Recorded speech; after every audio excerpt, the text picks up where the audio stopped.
Hi friends, welcome to Usha Fun Foods. ನಾನಿವತ್ತು ಮೆಂತ್ಯ ಸೊಪ್ಪನ್ನು ಯೂಸ್ ಮಾಡಿಕೊಂಡು ಥೇಪ್ಲ ತಾಳಿಪಿಟ್ಟು ಮಾಡೋದನ್ನು ತೋರಿಸ್ತಾ ಇದ್ದೀನಿ. ಅದಕ್ಕೆ ಈರುಳ್ಳಿನ ಸಣ್ಣದಾಗಿ ಹೆಚ್ಚಿಟ್ಕೊಂಡಿದ್ದೀನಿ. ಈಗ ಈ ಮೆಂತ್ಯ ಸೊಪ್ಪನ್ನು ಕೂಡ ಚಾಪರಿಗೆ ಹಾಕಿ ಹೆಚ್ಕೋತಾ ಇದ್ದೀನಿ. ಇದರಲ್ಲೇ ಹಾಕ್ಕೋಬೋದು, ಚೆನ್ನಾಗಾಗುತ್ತೆ. ಹೆಚ್ಚಿಟ್ಕೊಂಡಿರೋ ಈರುಳ್ಳಿ 2 ಈರುಳ್ಳಿ ತೊಗೊಂಡಿದ್ದೀನಿ. ಆಮೇಲೆ ಅರ್ಧ ಕಟ್ಟು ಮೆಂತ್ಯ ಸೊಪ್ಪು ತೊಗೊಂಡಿದ್ದೀನಿ. ಈ ಚೌಪರಲ್ಲೇ ಹೆಚ್ಚಿಟ್ಕೊಂಡಿದ್ದೀನಿ. ಚೂರು ಕ್ಯಾರೆಟ್ ತುರಿಯನ್ನು ಹಾಕ್ಕೊಂಡಿದ್ದೀನಿ. ಇದು ಶುಂಠಿನ ತುರಿದಿಟ್ಕೊಂಡಿದ್ದೀನಿ. ಸೊಪ್ಪು ಪಿತ್ತ, ಅದು ಗ್ಯಾಸ್ ಆಗುತ್ತೆ, ಅದಕ್ಕೆ ಶುಂಠಿ ತುರಿದು ಹಾಕ್ಕೊಂಡಿದ್ದೀನಿ. 1 ಚಮಚ ಜೀರಿಗೆಯನ್ನು ತಗೊಂಡಿದ್ದೀನಿ. ಆಮೇಲೆ 1 ಚಮಚ ಅರಿಶಿನ ತಗೊಂಡಿದ್ದೀನಿ. ಇದು ಅಚ್ಚ ಖಾರದ ಪುಡಿಯನ್ನು ತಗೊಂಡಿದ್ದೀನಿ. ಸ್ವಲ್ಪ ಚಿಟಕಿ ಸಕ್ಕರೆನ ತಗೊಂಡಿದ್ದೀನಿ. ಇದಿಷ್ಟನ್ನು ಈಗ ಹಾಕ್ಕೋತೀನಿ. ಇದಕ್ಕೆ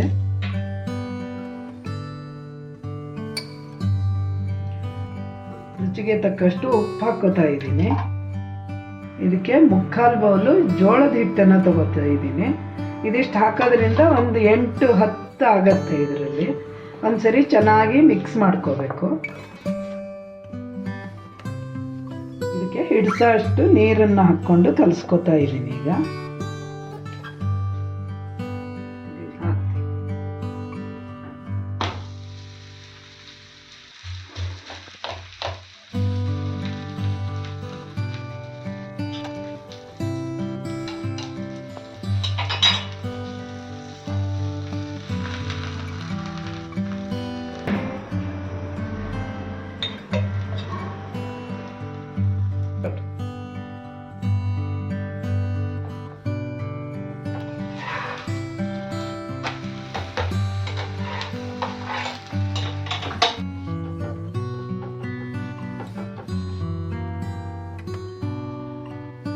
ಚೆನ್ನಾಗಾಗ್ತಾ ಇದೆ ಅಲ್ವಾ ಫ್ರೆಂಡ್ಸ್? ಯಾರೆಲ್ಲ ನನ್ನ ಚಾನಲ್ಗೆ ಸಬ್ಸ್ಕ್ರೈಬ್ ಮಾಡಿಲ್ವೋ ಸಬ್ಸ್ಕ್ರೈಬ್ ಮಾಡಿ, ಲೈಕ್ ಮಾಡಿ, ಶೇರ್ ಮಾಡಿ.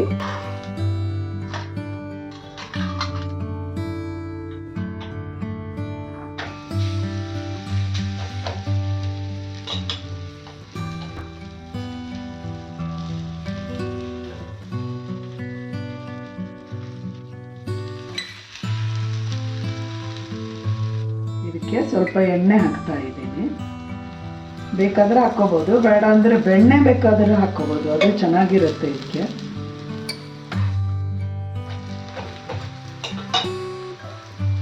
ರುಚಿಯಾದ ಮೆಂತ್ಯ ಸೊಪ್ಪಿನ ತಾಳಿಪಿಟ್ಟು ರೆಡಿ ಆಗ್ತಾ ಇದೆ.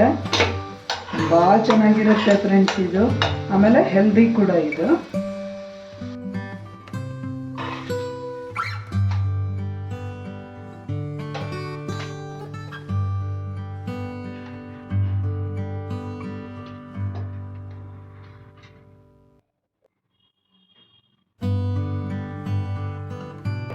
ಬೆಣ್ಣೆ,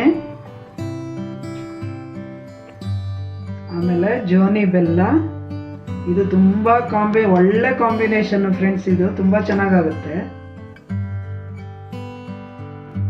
ಇದು ಅಗಸೆ ಚಟ್ನಿ ಪುಡಿ, ತುಂಬ ಟೇಸ್ಟ್ ಇರುತ್ತೆ ಮತ್ತೆ ಹೆಲ್ದಿ ಕೂಡ. ಇದ್ರ ಜೊತೆ ಕಾಂಬಿನೇಷನ್ಗೆ ಚೆನ್ನಾಗಿರುತ್ತೆ. ಇದು ಗಟ್ಟಿ ಮೊಸರು, ಇದು ಮೊಸರು ಕಾಂಬಿನೇಷನ್ ಕೂಡ ತುಂಬ ಚೆನ್ನಾಗಿರುತ್ತೆ. ಮೃದುವಾದ ತಾಳಿಪಿಟ್ಟು ಮೆಂತ್ಯ ಸೊಪ್ಪಿಂದು ರೆಡಿಯಾಗಿದೆ. ಎಷ್ಟು ಚೆನ್ನಾಗಾಗಿದೆ ನೋಡಿ ಫ್ರೆಂಡ್ಸ್, ಮೃದುವಾಗಿದೆ. ಯಾರೆಲ್ಲ ನನ್ನ ಚಾನಲ್ಗೆ ಸಬ್ಸ್ಕ್ರೈಬ್ ಮಾಡಿಲ್ವೋ ಸಬ್ಸ್ಕ್ರೈಬ್ ಮಾಡಿ, ಲೈಕ್ ಮಾಡಿ, ಶೇರ್ ಮಾಡಿ. Thank you for watching. Bye bye.